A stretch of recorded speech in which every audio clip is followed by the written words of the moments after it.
One of the first ways to come to know yourself is to understand that you don't. You can learn to kind of watch yourself like you're watching a stranger, but you have to adopt a position. It's a position of radical humility, I would say. Humility in two senses. So one sense would be the humility of recognizing your ignorance. So you have to understand that you don't know who you are. And that's not easy to understand because you think you know, but then you remember you can't control yourself very well. You're not very disciplined. You're full of flaws. Maybe you don't know yourself as well as you think. But it's hard to get low enough to understand how deeply it is the case that you are ignorant about who you are. Now, there's an upside to that too, which also is that you're also ignorant about who you could be. And so the discovery of that, is some reward for the horror of determining who you actually are. And then I would say, well, then you watch yourself, and you attend to your conscience and you watch yourself like you're watching a stranger. You watch what you say and you listen. And you think, well, what sort of person would say that? And how am I reacting emotionally when I'm communicating in that manner? Is that making me feel stronger, weaker? Is it filling me with shame? Is it helping my confidence? Am I laying out a lie? Am I deceiving myself and other people? Am I adopting this personality at parties that is designed to impress and to amuse, and it comes across as nothing but like self-centered narcissism? What are my dark fantasies? What are my aggressive fantasies? What is it that I'm willing to do? What am I interested in so that I'll spontaneously pursue it? What do I procrastinate about and why? What do I think is good?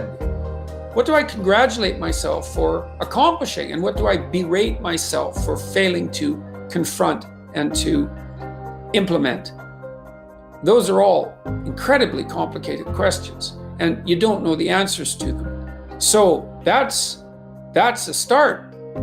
And then in terms of potential, well, you'll discover a little bit more about your potential as you discover who you are, especially the darker parts of yourself, because then you discover your potential for mayhem. The discovery that you're dangerous. It's such a useful discovery. It's actually something that strengthens you, because the first thing that a realization like that can in fact produce is the ambition to incorporate that danger into a higher order personality, that dangerousness into a higher order personality. And that can make you implacable. That can make you someone who can say no when you need to say no. That can make you someone who won't avoid necessary conflict. And so that's unbelievably useful. And so that's one of the potentials that you might discover. The other thing you do to discover your potential is you challenge yourself.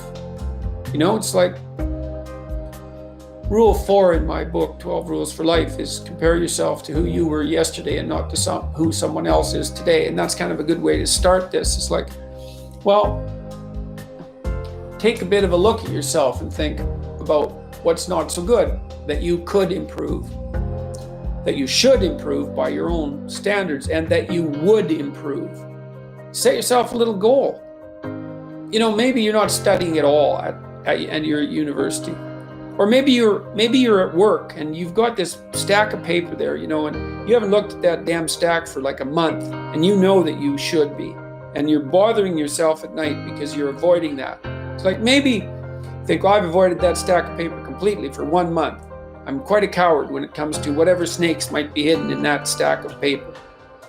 How about tomorrow I just put that stack of paper in front of me on my desk, and I glance through it for 15 seconds.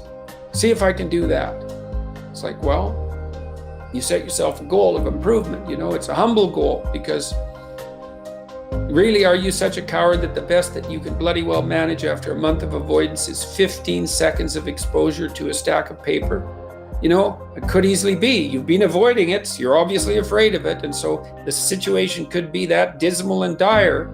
And you might think, well, geez, it's not fostering the strength of my ego to recognize in myself someone who could only withstand 15 seconds of exposure to that thing I'm afraid of. And so that's a form of humility too. It's like, there's things you could do to improve, and you know what they are. And there's small steps that you could take, that you might take, that would put you in that direction. And then the question is, are you big enough to take those small steps? Most people have things they avoid, and they're afraid of. So I would say to some degree, it's the lot of everyone. People vary in the degree to which they've conquered that. And you do meet people from time to time who are extraordinarily disciplined. But most of the time they've got disciplined in exactly this manner. It's through slow incremental improvement. And then you challenge yourself. It's like, well, could I do this? That would be better. Then you find out, and then you think, well, is there something slightly larger and more challenging that I could do that would be better? And you try it and you find out. And as you try it and you find out, generally you get better at it, and you can take on larger and larger challenges. And then you attain victory over some small part of the chaos. And then you're the person who's victorious over chaos. You're just a beginner, but that's who you are. And then maybe you can get unbelievably good at that. And maybe you can ally to that the ability to recast tyrannical order into chaos and restructure it into something deeper, more profound, and more suitable for human habitation. And you do that by challenging yourself humbly at the level that you're able to function.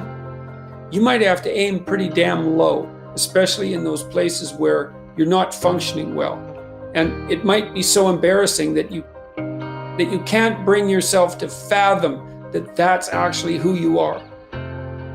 You have to admit that. And there's going to be a loss of ego or destruction of ego, arrogant ego that necessarily accompanies that. But you need the loss of that arrogant ego, because it's precisely what's interfering with your movement forward.